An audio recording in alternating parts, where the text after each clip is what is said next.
Hi, this is Jenny with Simply Beautiful Crafts on behalf of Expert Village. I hope that you have as much fun making wreaths, candle rings, and picture frames from pretzels as I have had. One thing that I have learned is that if you do not store your pretzel ornaments the proper way, you will lose them. If you live in a very humid climate, the humidity will destroy them and make them soft.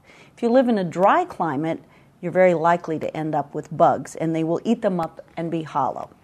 What I've discovered works best for me is to use some kind of plastic container, doesn't have to be an expensive one, to preserve your wreath. You want to make sure that it's not too big or too small. If it's just the right size, your wreath or your ring will fit in there without bending or folding or crinkling anything. So you want to very carefully place your wreath or your candle ring in your plastic container. Now, if you live in a climate where there's humidity, or if you live in a dry climate and you use an evaporative cooler, this is how I discovered this, you really need to make sure that you have something that goes in your container that will help to keep it dry. You can get the little silicone gel packages that come with many of the things that you purchase, but if you don't have enough of those, there are products in your grocery store that are made for just this purpose.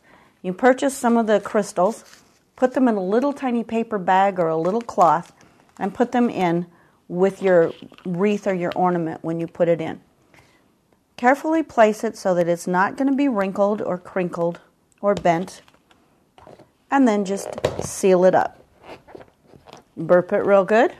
Make sure you have a good seal. And this will do two things for your wreath. It will keep them dry. It will keep the humidity from destroying them. It will keep the bugs out. And it will also keep them from getting crushed. Because after all, they are made only out of pretzels, and they will break if you drop them or put something heavy on them. But once they're stored in plastic, they'll stay nice and dry. You can stack them. And then when you're ready to get them out for that season, for that holiday, or for that special occasion, they come out looking just as good as the day that you put them in them. I do hope that you enjoy making things out of pretzels, and I hope that you find these hints helpful.